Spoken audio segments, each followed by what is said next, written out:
Cette semaine, on reçoit André Bisson, le quadraplégique le plus libre en ville. Bref, on n'est pas du monde.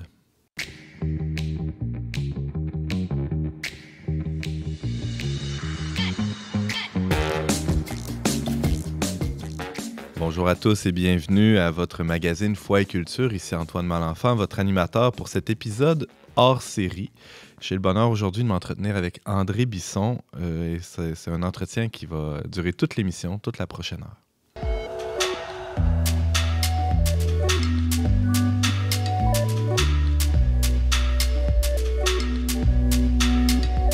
André Bisson, né à Charny en 1958, époux d'Élisabeth depuis 40 ans, père de 4 enfants, grand-père de 24, bientôt 25 petits-enfants. On se connaît déjà depuis quelques années, je ne sais pas combien d'années, une vingtaine peut-être. Ça fait trop longtemps. Ça. Trop longtemps. Ouais. J'avais des cheveux à l'époque, toi un peu plus peut-être aussi. Hein? Ah, on avait tous les deux des cheveux, oui. Alors j'avais envie que notre discussion d'aujourd'hui, André, tourne autour du thème de la liberté. Je ne sais pas si c'est un programme qui te convient. Ça m'intéresse. Ça t'intéresse? Oui. Bon, parce que pour ceux qui nous écoutent mais qui ne nous voient pas, tu es dans un fauteuil roulant depuis déjà une bonne trentaine d'années. On reviendra à l'événement qui s'est produit. Mais pour bien comprendre la portée de cet événement-là dans ta vie qui a basculé, qui a tout fait basculer, c'est quand même important de faire un pas de recul et de regarder, j'oserais dire, d'où le Seigneur t'a tiré, là, ou d'où toute cette histoire-là partait. Je lance la première question, André. Où étais-tu? Écoute, moi, j'ai une jeunesse qui ressemble à celle de d'autres jeunes, dans le fond. Sauf que chez nous, dans la maison, il y avait beaucoup de discorde, je dirais, entre mes parents. Il y avait beaucoup de tensions, tout le temps de la tension. Guerre chaude, guerre froide, là, ça brassait des fois. Et pour éviter ça, pour me retirer de ça de temps en temps, l'endroit où j'ai trouvé, c'est sur le bord du fleuve, tranquille, dans la nature. Hein. Et bon, ça a l'air de rien comme ça, mais presque à toutes les fois que je m'éloignais comme ça, puis que je m'en allais sur le bord du fleuve, je découvrais un petit peu plus, tu sais, on dirait la création, mais la beauté de la création, la diversité, tout ça. Puis ça me plaisait de plus en plus, ça m'attirait de plus en plus, là.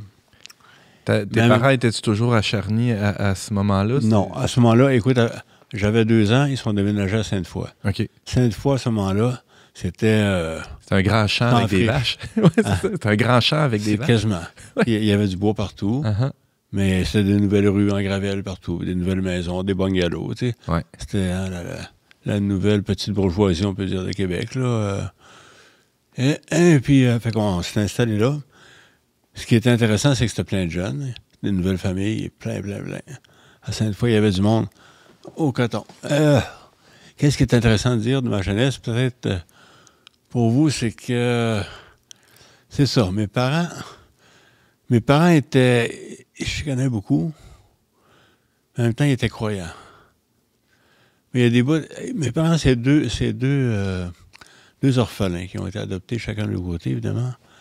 C'est 2 orphelins. Alors, quand ils se sont mariés, mon impression, c'est qu'il y avait beaucoup d'attentes l'un envers l'autre. T'sais. Attentes affectives, c'est des choses qui ont manqué dans leur jeunesse. Ce qui n'était pas capable de se donner l'un l'autre du tout. Alors, il y avait de grosses attentes déçues, de grosses insatisfactions, donc des bonnes chicanes. Mon père partait des fois, on ne savait pas trop combien il partait de temps. Il partait 2-3 semaines. On savait où il allait. Il partait... on avait un petit chalet, une petite maison en campagne à Saint-Édouard. Lui, il allait là. Puis il passait le temps qu'il avait besoin d'aller là. Laisser la poussière retomber. Je pense que c'était une fuite nécessaire, là.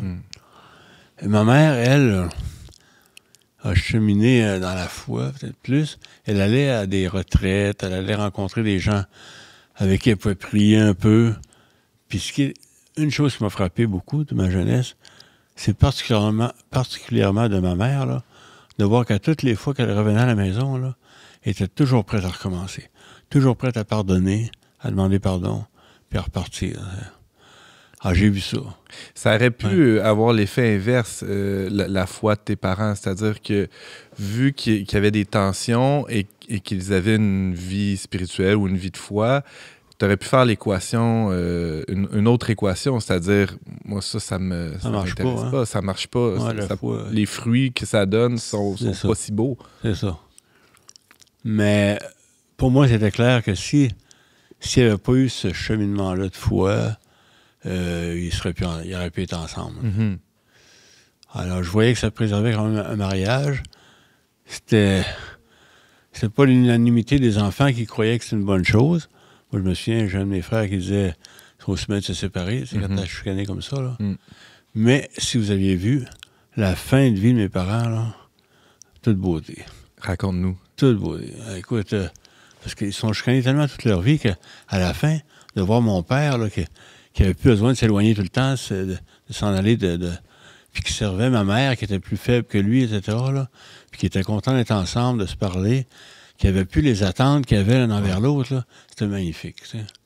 Alors, leur fait de vie a été vraiment magnifique. Là. Ça valait la peine qu'ils restent ensemble. Tu sais. Vraiment. C'était un témoignage. Là. Ah ouais. Ça vient donner du sens à tout le reste. Ça.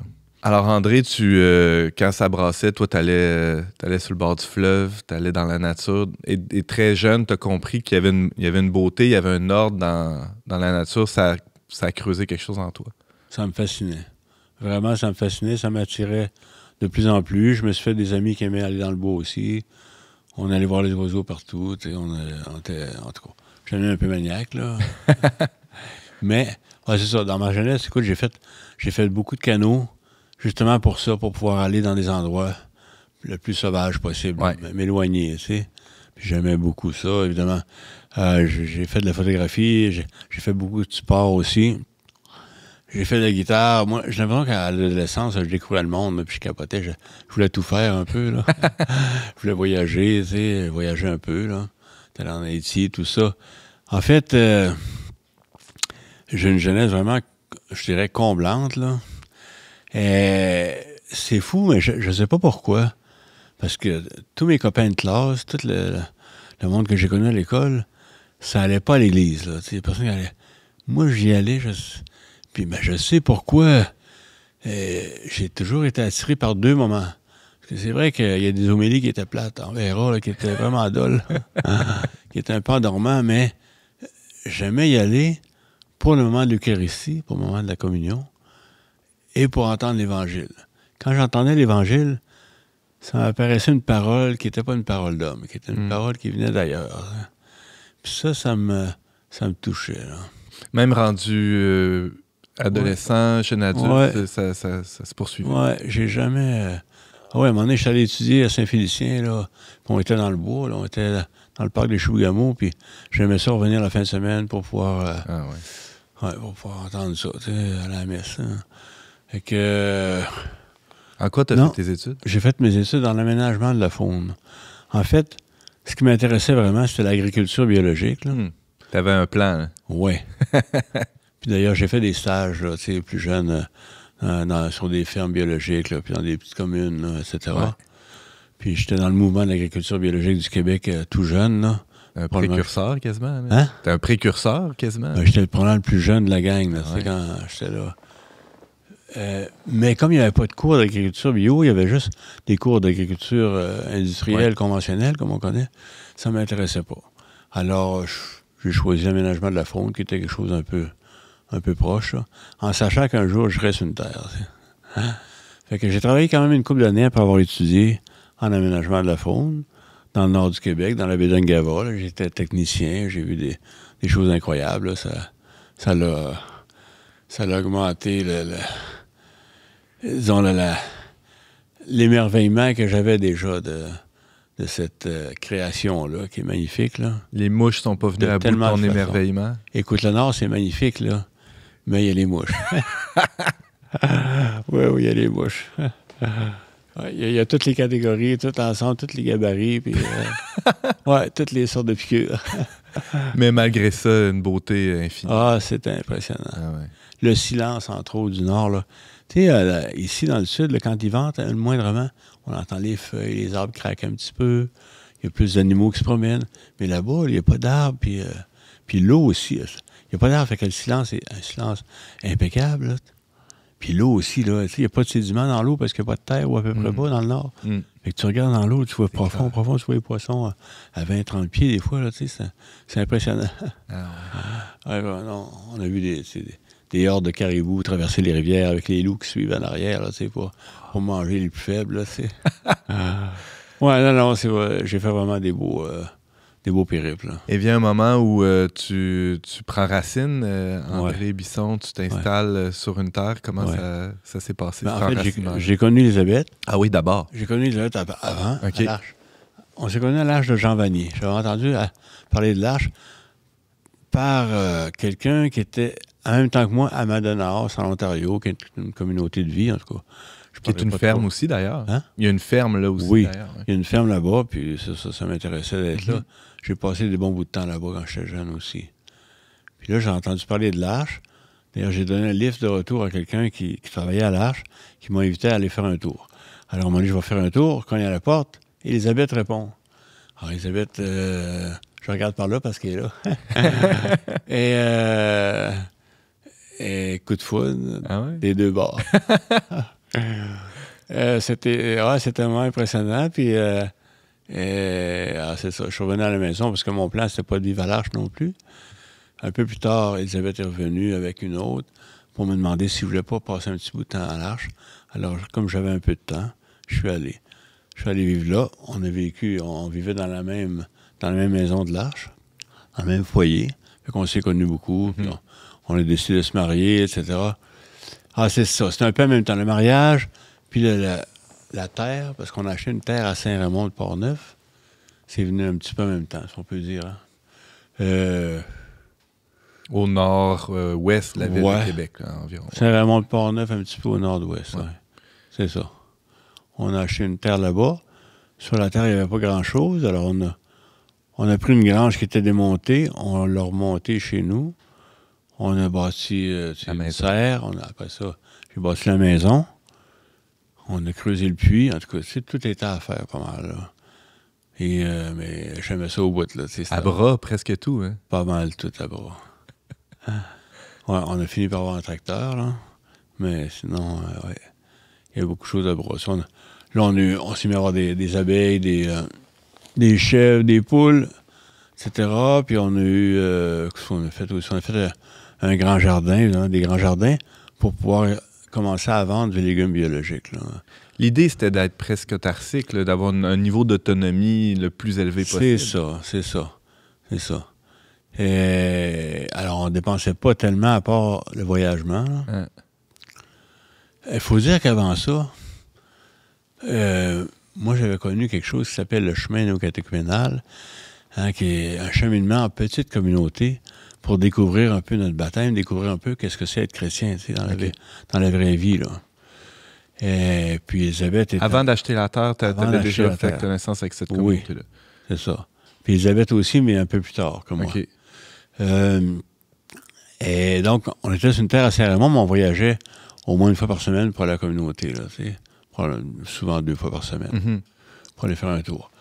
C'était votre principale dépense, là, c'est brûler du gaz pour aller en ville. C'était notre sortie de la semaine, souvent. Là, ah ouais?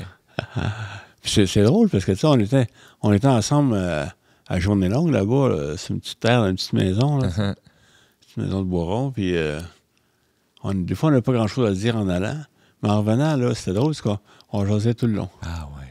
Hein, pour dire que la parole venait nous faire un effet, venait nous encourager ou nous... réchauffer le cœur. Nous révéler quelque chose, c'est ça, nous éclairer un peu sur ce qui se passait chez nous, dans la maison. Tu dis la parole parce que vous alliez à cette communauté-là pour entendre la parole de Dieu, pour partager sur la parole de Dieu. C'était autour de...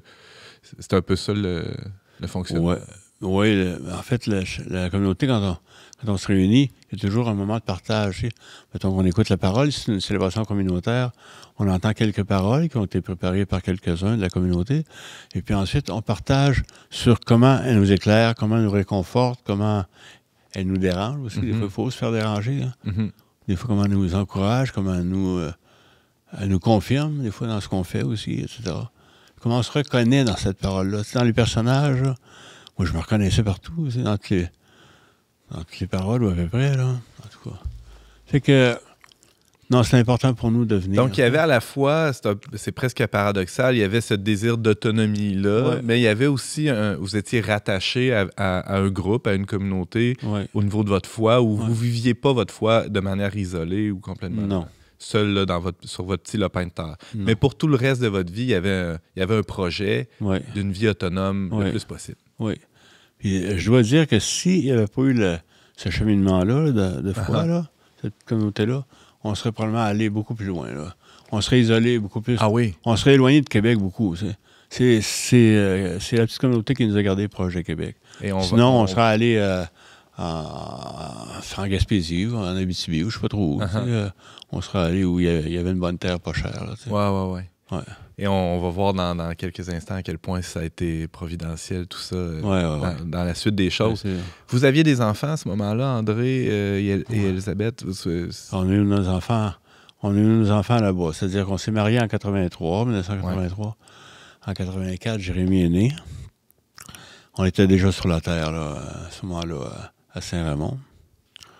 J'étais en train de bâtir la maison. Ça a pris une couple d'années quand même à bâtir, tout seul, ou à peu près tout seul tout le temps.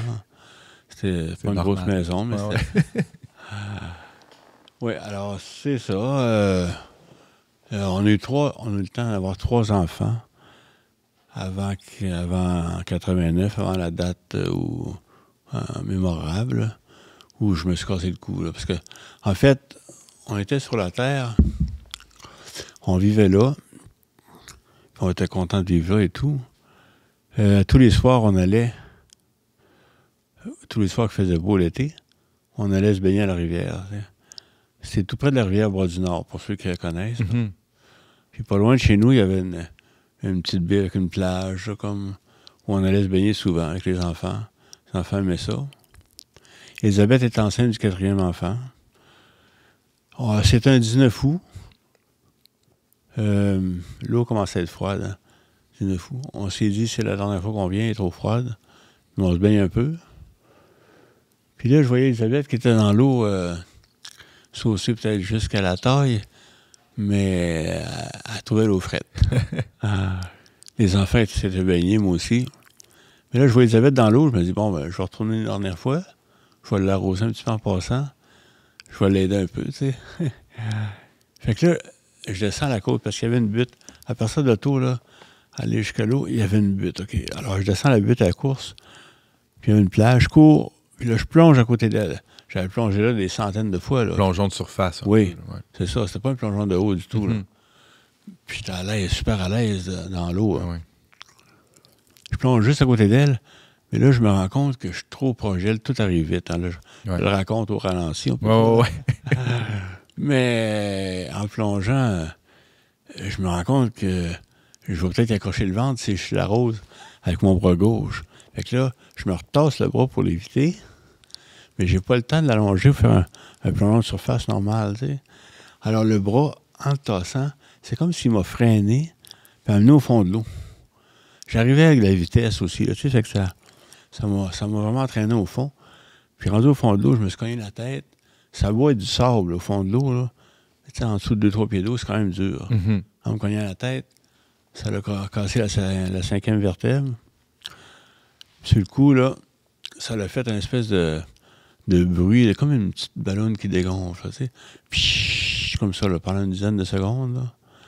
Puis là, il n'y avait plus rien qui bougeait. J'avais la tête, les bras par en bas, les jambes par en bas, tout était par en bas. J'étais conscient durant ce temps. J'étais en 2 eaux, là. Okay. Très conscient. Je savais que là, si Elisabeth ne se rendait pas compte que je n'étais plus capable de respirer, là. Alors, évidemment, je suis là. À te parler, ça veut dire qu'elle s'est rendue compte de quelque chose. Elle m'a sorti la tête de l'eau. Elle m'a entraîné sur le bord le plus possible. Là. Elle m'a laissé étendu là. Alors là, c'était...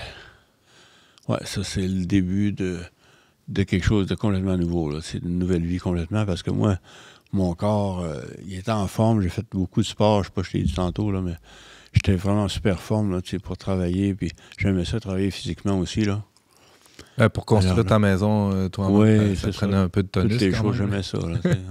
Alors, André, ce 19 août 1989, tu te cognes la tête dans le fond de l'eau. Elisabeth te sort. Bon, je connais un peu l'histoire. Je sais que Jérémy va chercher des secours. Il y a quoi, 5 ans à peu près? Il arrive à 5 ans. Il arrive à 5 ans. Il doit y avoir un peu de panique aussi autour de ça, on peut l'imaginer. J'imagine que tu as été hospitalisé pendant longtemps après ça. Comment ça s'est passé? Oui. En fait, là, il y a eu un diagnostic qui a dû être posé aussi assez rapidement pour voir c'est quoi l'état des lieux. Oui, c'est ça. Évidemment, ils sont venus me chercher en ambulance. Écoute, juste un petit retour. Quand j'étais couché sur le bord de l'eau, là, c'était épouvantable. J'avais de la misère à parler. Là. J'avais l'impression d'être couché sur un lit de verre cassé, comprends-tu? J'avais mal épouvantable. L'ambulance est venue, mais c'était long, tu sais. Alors, ils m'ont emmené à Saint-Raymond, ensuite à Québec tout de suite, parce qu'ils voyaient bien que ça prenait un hôpital un peu spécialisé. Ouais. Évidemment, à l'hôpital, dans les premiers temps, les premières journées, ils ne savaient pas si j'allais m'en sortir, tu sais. Ah oui? Moi, Elisabeth ne me l'a pas dit, là, mais ils lui ont dit ça, là, que c'était pas sûr du tout que je pourrais survivre à ça. Alors, finalement, j'ai Parce que c'était risqué que les nerfs qui s'occupent des organes vitaux soient affectés. On ne sait pas trop. C'est ça, je ne sais pas. OK. Mais bref, c'était très, très, très sérieux. Oui, c'est fragile. Uh-huh. Il y en a qui meurent sur le coup, là, tu sens pas. Parce qu'on sent le coup, là. C'est ça, je me retrouve à l'hôpital avec des douleurs épouvantables. Là. J'étais tout le temps à la codéine, morphine. En tout cas, j'avais vraiment des douleurs. Pour replacer la vertèbre, ils m'ont mis une espèce de collier pas un collier cervical, une espèce d'anneau autour de la tête avec des vis, là, tu sais, vissé dans le crâne un peu, là, avec une poulie derrière pour m'étirer la colonne un peu, là. OK. Avec un collier cervical, moi qui n'étais pas capable de toffer rien dans le cou, les collets roulés, là, quand je suis au zonaire, je t'étirais ça, là, j'étais pas capable. Alors j'avais un collier cervical, et puis là, quand il me tournait, là, il se mettait à 3 ou à 4, là, puis là, 1, 2, 3, go, il me tournait en bloc, là, tu sais. Il fallait pas que le cou bouge du tout, là, ça pouvait empirer l'affaire, là, tu sais. Parce qu'il fallait te bouger, il fallait te tourner pour éviter les plaies de lit, puis... C'est ça. Changer un peu de position. Ouais. Juste ça. Et ils m'ont dit très vite que je ne pourrais plus marcher, que la 5e vertèbre avait sectionné la moelle épinière en cassant, puis que la section était complète, là, qu'il n'y avait pas de revenez-y. Ouais. Alors, je me souviens à ce moment-là un peu, j'avais pas crié, mais j'avais pleuré, là, c'est sûr. Là, je voyais ce qui s'en venait. T'avais quel âge? Que j'avais 31 ans. Ouais. Alors, à l'hôpital, je suis resté 1 mois et demi à l'hôpital avant d'être transféré au centre François Charon, l'IRDPQ aujourd'hui. Centre de réadaptation, oui. Centre de réadaptation. Là, j'ai passé 10 mois et demi. Ça fait qu'en tout, j'ai passé 1 an, on peut dire, à l'hôpital. J'avais des douleurs épouvantables. Ça fait qu'à l'IRDPQ, ils ne pouvaient pas faire grand-chose pour moi, là. Les physiothérapeutes, tout ça. J'avais trop de douleurs, tu sais, du côté gauche surtout, là. C'était effrayant. C'était un moment vraiment, vraiment difficile. Par contre, j'avais beaucoup de visites. Je m'en rendais pas compte, là. Je pense que une chose dont j'ai pas parlé tantôt, là, c'est que j'avais de la misère, au fond, à croire à l'amour, moi, avant d'être paralysé. Peut-être à cause de l'histoire de mes parents, croire que je suis aimé vraiment comme je suis et tout ça. J'avais toujours l'impression qu'il faudrait que je sois quelqu'un d'autre, un peu autrement, tu sais. Socialement, j'avais un peu de problème aussi des fois à vivre socialement parce que j'avais des envies, tu sais, d'être comme l'autre, d'être drôle comme l'autre ou d'avoir des histoires à raconter comme l'autre, tout ça. Et pourtant, t'es un gars qui réussissait très bien, là. Dans toutes sortes d'affaires. À l'école, en sport, n'importe quoi, je réussissais bien. Ben ouais. Bien sûr. Mais c'était là quand même. Il y avait ce doute-là que t'étais pas si aimable. Il y avait comme une blessure, une fragilité de fond, là, tu sais, qui faisait que je n'étais pas sûr que je t'ai aimé, là, tu sais. Vraiment. Il fallait que je performe. Tu sais, des fois dans des retraites, des choses comme ça, où on était juste assis pendant une fin de semaine, des fois je sortais enragé parce que j'avais rien fait, donc je valais rien, comprends-tu? Pour valoir quelque chose, il fallait que je performe, moi. Fait que tu fasses des affaires. Fallait que je fasse des pirouettes un peu, tu sais. Puis j'impressionne un peu. Fait que quand je suis tombé paralysé, là, j'impressionnais plus grand monde. Des pirouettes, ben. Les pirouettes, les Sinon, pirouettes, c'est fini. Pour ceux qui ne nous voient pas, les jambes, c'est fini. Tu bouges un peu le haut du corps, mais c'est assez limité. Qu'est-ce que tu peux faire? Écoute. Comme pirouette. Oui, c'est ça. Alors là, je peux bouger un peu les épaules, comme tu vois, tu sais. Ouais. Puis quand je pousse ma chaise roulante manuelle, d'ailleurs, c'est avec les épaules que je pousse, pas avec les bras vraiment. J'ai du biceps, c'est pour ça que je peux monter mon bras, mais j'ai pas de triceps. Tu le laisses tomber après. Je suis pas capable de l'allonger.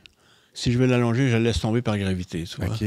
Les mains ne bougent pas, les poignets à peine, là, il y a pas vraiment, là. Alors, j'ai un peu d'épaule, un peu de biceps, puis le haut de la tête, le cou, tout ça, ça va évidemment, là. Mais tout le reste, c'est paralysé jusqu'aux orteils. J'ai pas... Si quelqu'un me pince n'importe où, je sens rien. J'ai quand même des douleurs un peu du côté gauche. C'est comme ce qu'on appelle des douleurs fantômes, là, ce que les amputés ont. Ça peut être ça, ou bien non, il y a des petits liens encore qui sont là, faiblement, là, mais qui font que j'ai des douleurs. Là, c'est bizarre un peu, mais c'est comme ça. Mais en gros, je suis paralysé. À partir d'ici, là, jusqu'aux orteils, je sens plus rien. Là, quand j'embarque dans l'eau, là, je sens l'eau à partir d'ici. Là. Ah ouais, OK, ça c'est intéressant. Donc, autant en surface qu'à l'intérieur de toi, c'est ça? C'est ça. Et donc, tu as besoin de quoi comme on fait une petite parenthèse, là, on reviendra à la suite de l'histoire. Tu as besoin de quoi comme soutien, comme aide dans les activités de la vie quotidienne? Je fais plus grand-chose. Ah ouais. C'est tout, là, tu sais.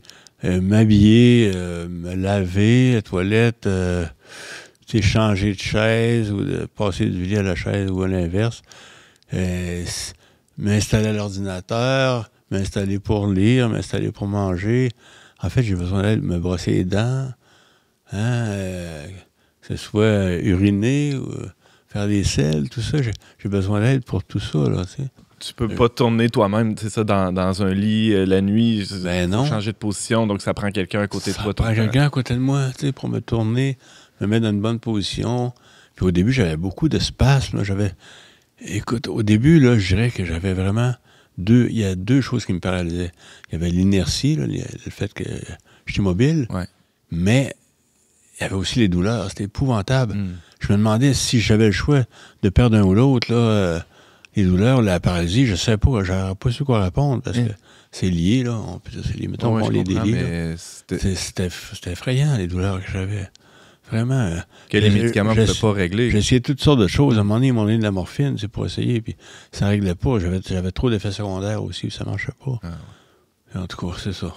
Fait que, revenons peut-être à ton année à l'IRDPQ, là, au centre de réadaptation. J'imagine, bon, là, il y a toute la réadaptation physique, mais j'aimerais savoir comment tu te sentais à l'intérieur. Il y a certainement eu toutes les phases là, du deuil, la révolte, la colère.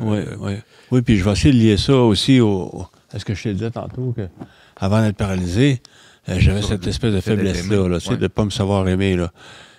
Et que là, quand je suis à l'hôpital, là, je vivais toutes sortes de choses. Là, écoute, les premières années, c'est sûr qu'il y a eu beaucoup de révolte, de rage même, je dirais. J'ai pensé à m'en mourir de rage avec des moments, là, c'était effrayant. Je me souviens d'avoir passé une nuit complète quand j'étais à l'hôpital, là. J'ai sacré toute la nuit, là, tu sais. Toute la nuit après. Pas en chuchotant, là. Non. Puis heureusement, le gars qui était à côté de moi dans le lit, c'était un gars qui était dans le coma. Mais je pense pas que je l'ai aidé à sortir du coma, tu sais, parce que c'était pas encourageant. Je failli le réveiller peut-être même. Hein. Lui, il m'encourageait pas, moi non plus, là, tu sais. Parce que j'ai failli le réveiller. Mais non, c'est ça. J'ai sacré toute la nuit assez que les infirmiers rentraient plus dans la chambre, là, et ils savaient pas quoi faire avec moi, là, tu sais. Mais j'ai passé des moments comme ça de rage. Des fois c'était je l'exprimais oralement, mais des fois, je me fermais. Des fois, je n'étais plus capable de parler. Là. Plus rien qui sortait. Là. Ça, alors, durant les 5 premières années, particulièrement, c'était ça, je dirais. Là, tu sais. T'avais-tu de la visite? Mais en même temps, comment? T'avais-tu de la visite? Épouvantable. J'avais de la visite, là. Écoute, ça m'a sauvé. Ça m'a aidé beaucoup, beaucoup. Non seulement il y avait un peu toute la famille, il y avait évidemment Elisabeth, c'est Elisabeth était souvent là. Les enfants, c'était un cadeau quand ils venaient, mais en même temps, c'est dur. Tu sais, quand tes enfants sont petits, tu peux plus lui passer la main dans la tête. Tu as de la misère à lui parler, tu sais. Entre autres, il y avait Catherine, qui avait 1 an et demi, là, tu sais. C'est comme si elle me reconnaissait plus, tu sais.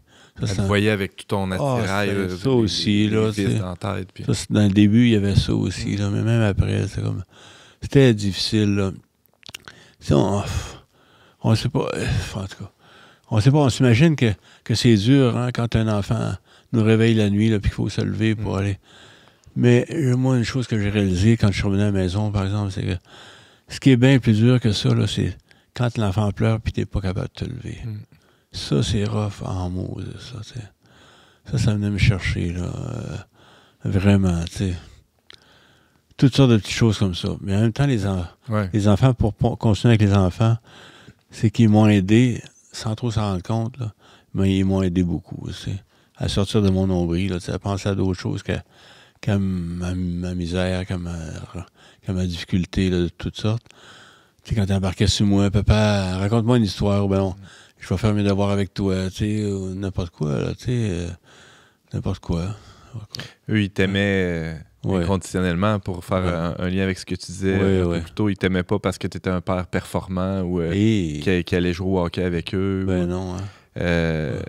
Il y a aussi, parlons peut-être un peu du rôle de ta communauté. Ce groupe de foi-là que tu avais avant l'accident, ne sont pas disparus après ça.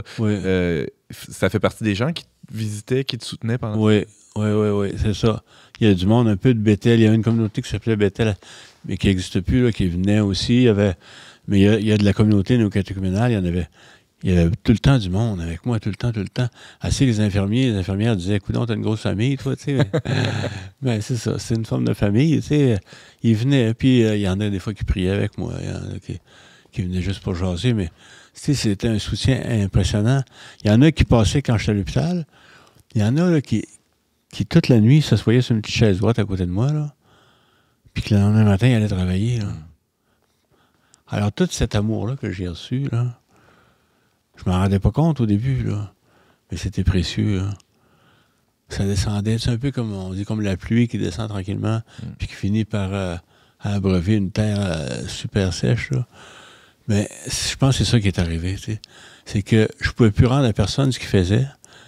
Alors, c'est un amour qui était gratuit, ce que je recevais. C'était gratis.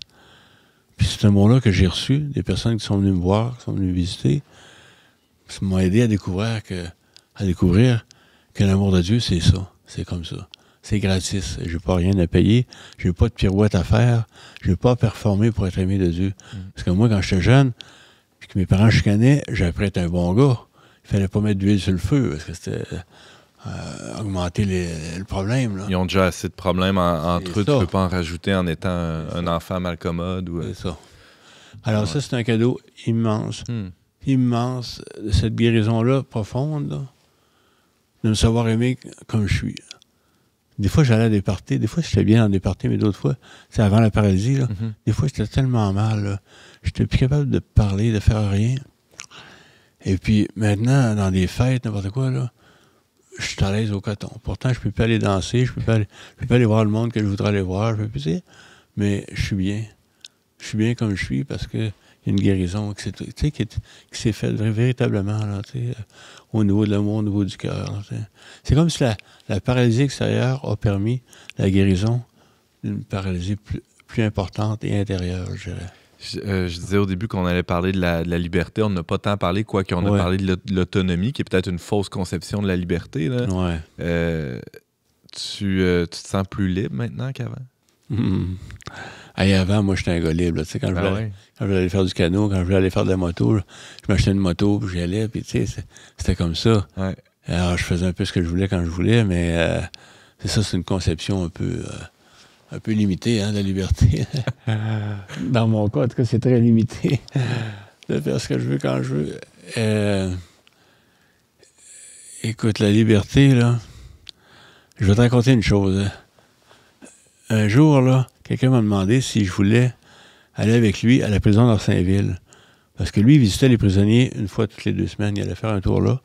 Puis il m'a dit, toi, André, t'aurais de quoi à dire. Tu sais, t'es aussi dans une prison, toi. Puis t'as quand même une espérance à ta vie, tout ça, là. Ton corps étant une forme de c'est ça. Puis je suis allé là avec lui, j'ai fini par dire oui. Puis quand je suis là, moi, j'aimais ça au bout, là. J'étais vraiment bien avec ces gars-là. C'est comme, tu sais, c'est ça. C'est dur à expliquer, mais j'étais vraiment bien. Et je dis ça pour dire que quand j'attendais j'attendais ce gars-là pour embarquer avec lui pour aller à la prison, j'écoutais Jean-Luc Mongrain, qui est un animateur, qui était en train d'interviewer un gars qui était dans la même situation que moi. Il était paralysé comme moi, même hauteur, même fracture. Il était avec sa femme, ses enfants à la maison. Ça faisait 2 ans qu'il était paralysé, je pense. Mais lui, il était tellement écœuré de la vie, là, qu'il avait fait son testament. Il commençait à arrêter de manger. Il témoignait, dans le fond, qu'il se laissait mourir. C'était bien avant l'aide médicale à mourir qu'on a aujourd'hui. Oui, c'était avant. On peut comprendre. C'était un peu le même état d'esprit. C'est ça. C'est sûr que lui, il l'aurait demandé. Oui. Il était complètement désespéré. Il était complètement désespéré, le gars, tu sais. Puis écoute, ce qu'il exprimait, là, je le comprenais à merveille. Je le comprenais parfaitement. Tu pouvais pas le juger. J'avais pas envie de juger ce gars-là, pas en tout temps. Il était écœuré de demander de l'aide à tout le monde, tout le temps, pour tout, là, tu sais. Fait que je comprenais ça parfaitement, là. C'est quoi, mais c'est quoi la différence entre moi et lui? Lui, il témoigne qu'il se laisse mourir. Moi, je m'en vais en prison témoigner de ce qu'il me fait vivre, tu sais. Il y a quelque chose, là. Fait que tout de suite, la réponse est venue, dans le fond, tu sais. J'ai compris que... Je sais pas pourquoi, moi, plus que lui aussi, je comprends. Il y a quelque chose d'un peu mystérieux là-dedans. Ouais. Mais il y a quelqu'un qui s'appelle Jésus-Christ qui est venu dans ma vie, dans mon enfer, dans ma rage, qui venait là-dedans, qui était capable de me sauver de ça, qui était capable de me sortir de ça pour me donner la vie, me donner une nouvelle vie, pour guérir même, tu sais, quelque chose à l'intérieur qui m'empêchait d'être libre, d'être... Et si bien qu'aujourd'hui, là, écoute, je le dis, là, puis c'est vrai, là, je suis plus... Non seulement je suis en vie, je suis content d'être en vie, mais je suis plus heureux profondément que je l'étais avant d'être paralysé. Puis avant d'être paralysé, je n'étais pas toujours malheureux. Là. C'est pas que j'étais un gars, tu sais, dépressif, pantoute, là. T'avais une belle vie, là. J'avais une belle vie quand même, tu sais. À part les moments où j'enviais les autres, là. Mais sinon, j'avais une belle vie. Puis, alors, aujourd'hui, je suis profondément, vraiment, vraiment plus heureux, tu sais. Ça fait à peu près 34 ans qu'il y a eu cet événement-là, André. T'as pas dit ça, ce que tu viens de me dire là, tu l'as pas dit dès les premières années. J'imagine ça a pris combien de temps là, avant que tu en viennes à dire ma vie d'aujourd'hui, elle est non seulement belle, mais est encore plus belle qu'avant. Écoute, moi, c'est pour ça que je suis content de venir ici aujourd'hui. C'est pour cette raison-là, parce que c'est pour pouvoir dire que c'est ça, pendant peut-être une dizaine d'années, facile, là. Peut-être une quinzaine d'années même, j'ai pas pu dire ça, là. C'est peut-être une dizaine d'années que je peux dire ça, là, tu sais. Mais je suis surpris de le dire, tu sais. Je suis surpris d'être comme ça parce que j'ai tellement vécu. J'ai tellement vu comment je suis pas un gars courageux, comment je suis pas un gars capable de dire bon, ben là, je me retrousse les manches, puis, tu sais, je vais faire ma vie, puis je vais foncer, là, tu sais. Pas en tout, là. Je voulais pas vivre paralysé. Ça m'écœurait, tu comprends? Je pensais que le bonheur, c'était fini pour moi, là, les premières années. C'était fini. Parce que moi, je suis un gars manuel, je suis un gars qui aime ça faire. La guitare, c'est fini. La guitare, tout. Gosser le bois. Ben, écoute, tu sais, si j'avais été paraplégique, moitié du corps, ben, j'aurais fait des chaises en bébé, j'aurais fait de quoi, tu sais. Ouais. Mais là, la guitare, il n'y a plus rien, là, tu sais. Fait que, non, c'était, ouais. J'ai jamais voulu m'enlever la vie, là, mais il y a des moments où j'aurais accepté de mourir, je pense, dans les premières années, là. Tu parlais de l'an... Oh, excuse-moi, vas-y. Vas-y. Bon, je me souviens d'avoir dit à Dieu dans les premières années, il m'a dit tu me laisses pas en vie plus que 2 ans comme ça, là, c'est pas possible. Là, ça fait 34 ans que je vis. Mais je suis surpris d'être heureux. Tu sais. Le soir, là, j'arrive, des fois, je pense à ça, j'ai vécu une belle journée. Je suis comme surpris, tu sais, encore. Fait que c'est une belle surprise. Ah ouais, mais ça. Ah non, mais c'est évidemment, c'est aussi interpellant pour moi, pour bien des gens, j'imagine. Est-ce que je fais ce bilan-là à la fin de ma journée en me disant hey, merci Seigneur, ça a été une belle journée aujourd'hui. Tu sais, quand j'entends parler d'euthanasie aujourd'hui, tout ça, là, je veux dire, ça m'intéresse pas. Ça. Mais en même temps, je comprends pourquoi il y a des gens qui peuvent la demander. Là. Tu serais un bon candidat, là, selon les normes actuelles. Ouais. Tu sais, des gens qui vivent seuls ou qui souffrent seuls, qui n'ont pas beaucoup d'accompagnement. Moi, j'ai la famille, j'ai la communauté qui est proche beaucoup. Là, l'Église qui est proche de nous, qui nous aide de tellement de façons. Écoute, depuis il y a à peu près 10 ans, Elisabeth, elle a fait un gros burn-out. Puis là, c'était fini pour elle de passer les nuits avec moi, là, plus capable. Pour te retourner, pour prendre soin de toi. Ouais, fait que là, je me retrouve-tu dans une institution quelque part, au CHSLD, ou bien je peux rester à la maison avec Elisabeth, tu sais. Mais qu'est-ce qui a fait que je peux rester, que je suis encore à la maison? C'est qu'il y a du monde de la communauté, des frères de la communauté, on les appelle comme ça, hein, des gens de notre communauté, mais de d'autres communautés, qui sont venus, puis qui ont leur cédule, qui viennent une fois par semaine, ou une fois par mois, une fois quand je les appelle, qui viennent passer des nuits avec moi, qui me tournent la nuit, comprends-tu, puis qui m'aident des fois le matin à m'habiller, des choses comme ça aussi, là. Mais non, sans ça, là, je serais en institution quelque part, là, puis, on est-tu content d'être à la maison, de pouvoir recevoir les petits-enfants, les petits-enfants, etc., tu sais. Ah non, puis d'être avec Elisabeth tout le temps, tu sais, c'est un cadeau immense. Moi, je dirais que depuis la paralysie, là, je découvre la grandeur des petites choses. T'sais. Je pense que c'est ça qui se passe. T'sais. On découvre ça ensemble, Elisabeth et moi. Là. Juste d'être ensemble, des fois de passer une petite veille ensemble. Là, des choses quotidiennes qu'on oublie facilement. Là. Ouais. Pour moi, ça prend de l'importance beaucoup. Là, c'est beaucoup important. Et on parlait de la liberté tantôt. Je veux continuer là-dessus parce que... Ben oui. Parce que la liberté, c'est... Moi, je pense que c'est pas du tout une question de faire ce qu'on veut quand on veut. C'est de savoir aimer profondément, c'est qui nous donne une liberté, hein, d'entrer dans les événements, de foncer un petit peu, dans la vie. Et des fois, je le dis comme ça, je me sens un peu comme la mer, tu sais. La mer, des fois, il peut y avoir une tempête en surface, ça peut être impétueux, ça peut brasser, là, en surface. Mon corps va pas bien. Je te dis pas que mon corps va bien aujourd'hui, là. C'est pas pour ça, là, que je suis heureux, tu sais.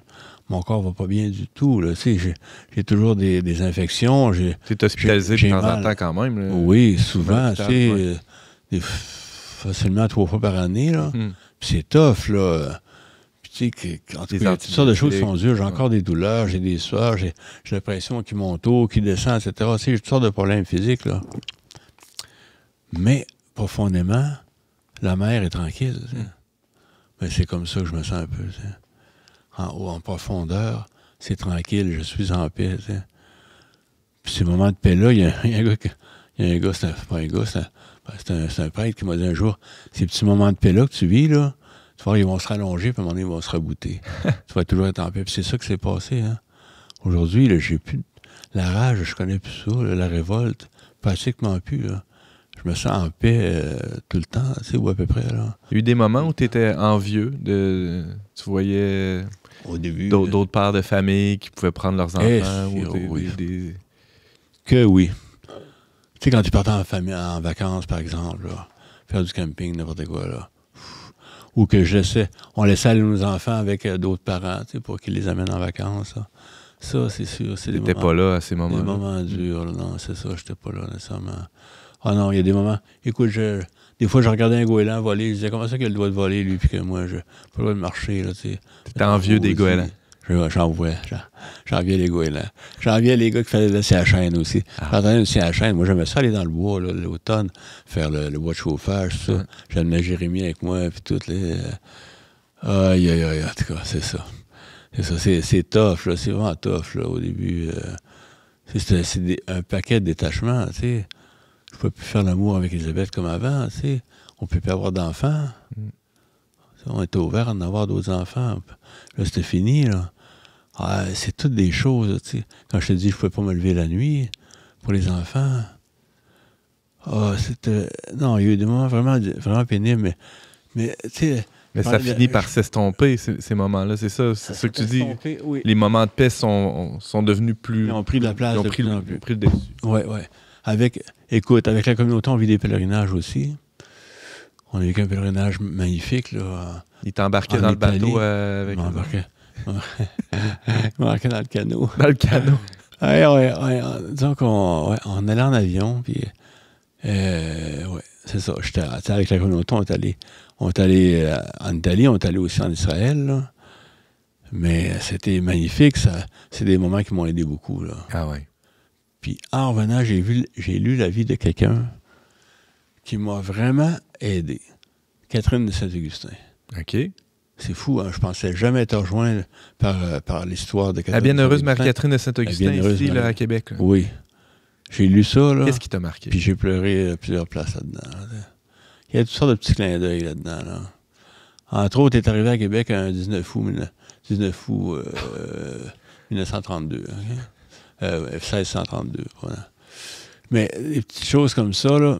Mais sa vie, la grandeur de son âme, là, puis elle avait une mission particulière quand elle était dans le temps.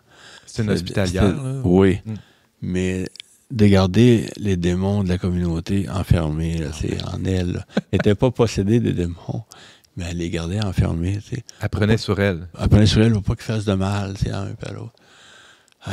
Puis moi, j'avais un petit démon qui me disait tout le temps, « Ah, à quoi ça sert ta paralysie? Ça sert à rien, ça sert à rien. Qu'est-ce que tu fous de ta vie à cette heure? Tu sers à rien à la société, à personne, etc. » Puis quand j'ai lu son histoire, là, pouf, ce petit démon-là, on dirait qu'il est parti.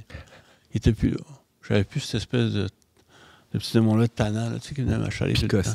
Mettre en doute ma vie, là, la valeur de ma vie, tout ça. Là. Ouais, il y a ça. La liberté, je veux dire de quoi d'autre, puis je vais le dire avant d'oublier. Ah ouais, vas-y. Parce que au début de ma paralysie, là, mon corps qui bouge pas, c'était rien qu'une maudite prison, tu comprends? Un boulet. C'était juste un empêchement, un boulet. Puis, tranquillement, cette prison-là, ça devient un monastère, mon petit monastère. Ouais. C'est curieux, c'est le fun, hein? Ça devient comme l'endroit privilégié où je découvre l'amour de Dieu, où je découvre l'intimité avec le Seigneur. T'sais. Quand j'étais jeune, à un moment donné, je me suis demandé même si je n'étais pas appelé à la vie monastique. Je me suis posé cette question-là un petit bout de temps. Là. J'étais attiré d'aller dans le monastère à gauche, à droite. C'était un contemplatif. Faire des tours, ouais, plus que d'autres choses. Là. Alors, le fait d'être paralysé, d'une certaine façon, ça me permet par moment de vivre ça plus sérieusement, plus profondément. Puis je découvre une liberté là-dedans que je pensais pas. T'sais.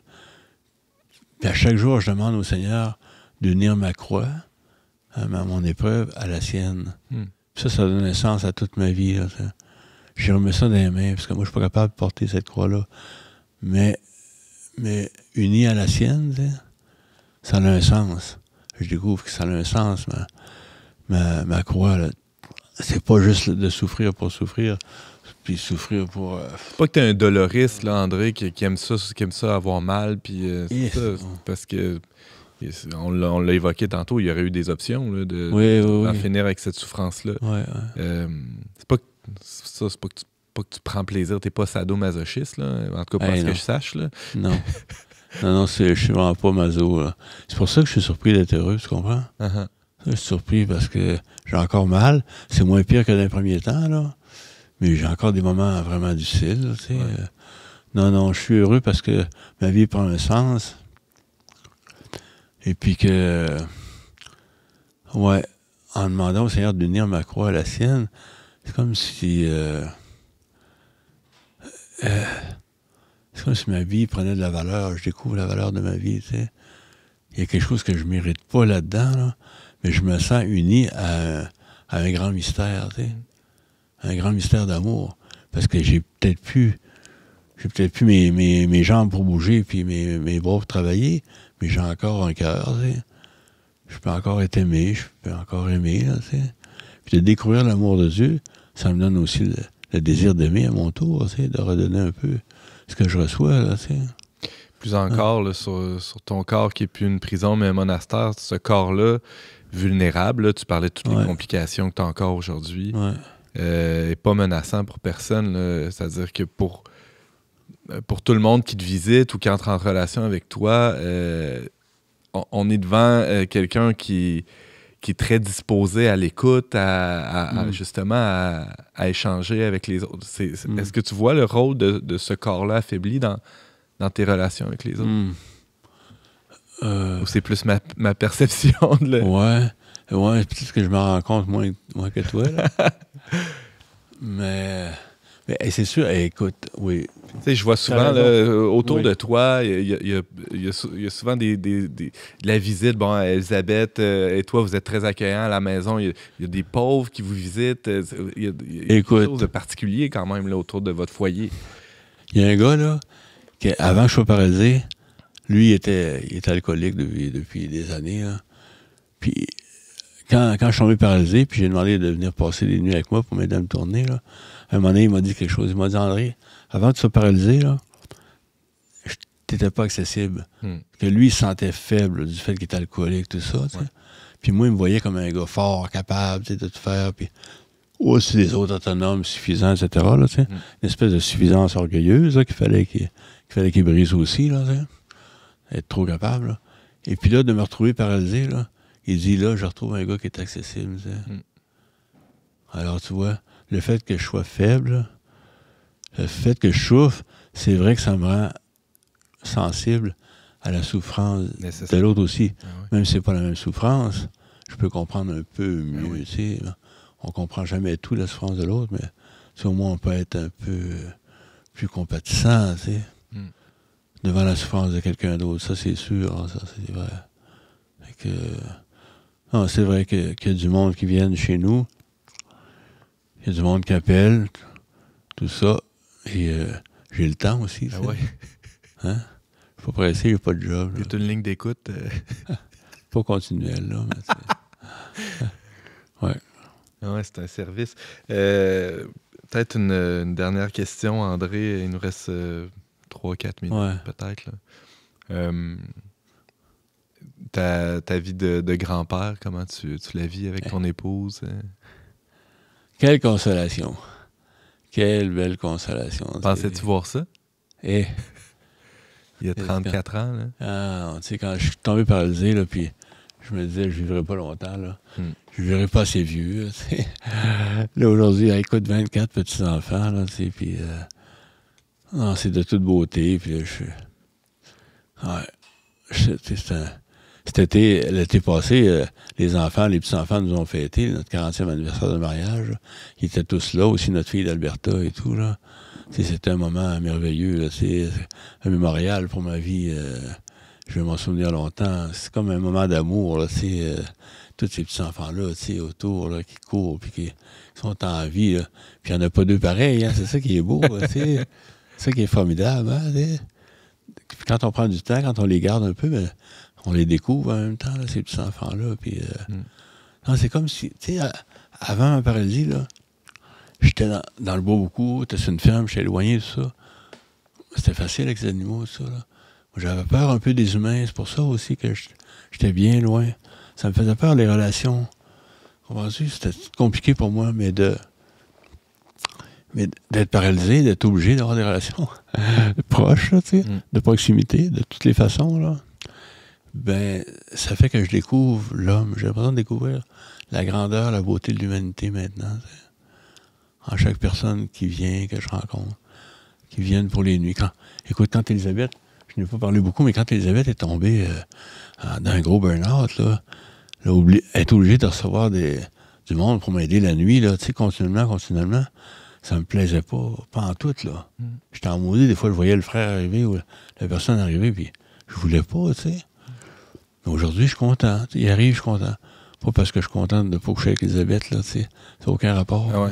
Mais c'est parce que ça t'oblige à entrer en relation avec quelqu'un. Ouais. Je comprends là, qu'au moment d'aller se coucher, des fois, on a juste envie c'est ça.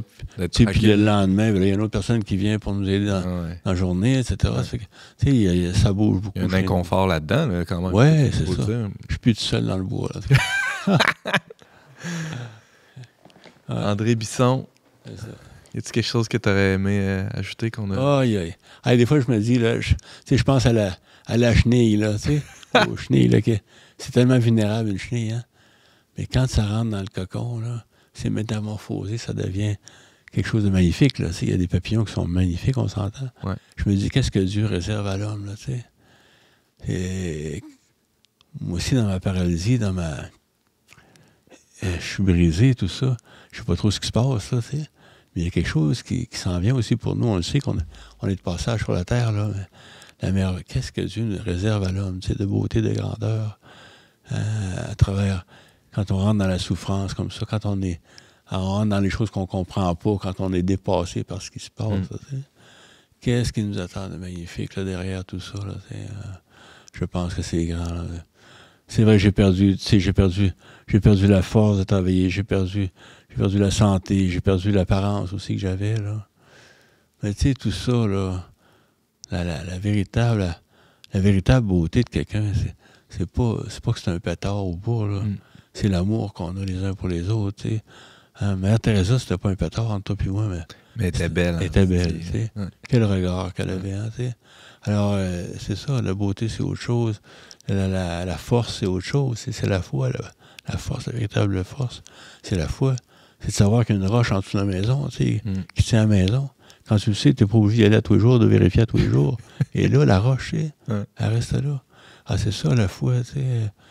C'est pareil avec la santé. J'ai pas une grosse santé, là. Je peux mourir facilement à la prochaine grippe, pneumonie, tout. Je suis parti. Mais il y a la vie éternelle, tu sais, qui m'attend. Et ça relativise tout. S'il n'y avait pas la vie éternelle, là, ça serait absurde. Je serais encore envieux de tout. Là, oui, c'est sûr. Ma vie, ce ne serait qu'une injustice, c'est épouvantable. Là. Mais tout ça, regarde, j'ai goûté ça grâce à Dieu. Là, puis qu'est-ce qu'on a à faire pour recevoir Dieu? On n'a pas grand-chose à faire. T'sais, si on veut griller, il faut juste qu'on sorte de la maison, qu'on y aille au soleil. C'est le soleil qui fait le job. Hein? Mais c'est pareil pour moi. T'sais, si je veux recevoir quelque chose de Dieu, il faut juste que je sorte, que je me présente à lui. Puis c'est lui qui fait le job. Après ça, moi, je me laisse faire. T'sais. Je me laisse conduire. Je me laisse aimer. Je lui demande de me prendre par la main quand j'ai peur. Puis j'y vais avec lui. T'sais. C'est comme ça que ça se passe. C'est lui qui fait le job. C'est lui qui réchauffe, qui éclaire, qui fait du bien. T'sais. C'est tout. Hein. André Bisson, merci infiniment pour ce témoignage. Ça fait plaisir, vraiment. Je suis content de le faire. Je te remercie d'ailleurs de m'inviter. Ça me donne l'occasion de raconter un peu quelque chose qui est impossible au départ. Là. Ouais. Tout plaisir était vraiment pour moi et j'en suis convaincu pour tous ceux qui auront entendu ce témoignage. Merci à vous d'avoir été avec nous cette semaine. Merci à Marie Laliberté, Marianne Martin à la technique. Pour ceux qui voudraient lire le témoignage d'André et de son épouse Elisabeth, vous pouvez soit consulter ce numéro là, qui est sur notre site web, leverbe.com. Il y a aussi l'article qui est en ligne. Ça s'appelle « Les handicaps transfigurés d'André et Elisabeth ». On retrouve ça sur leverbe.com aussi. Alors, merci d'avoir été avec nous et on se dit à la semaine prochaine pour un autre épisode d'On n'est pas du monde.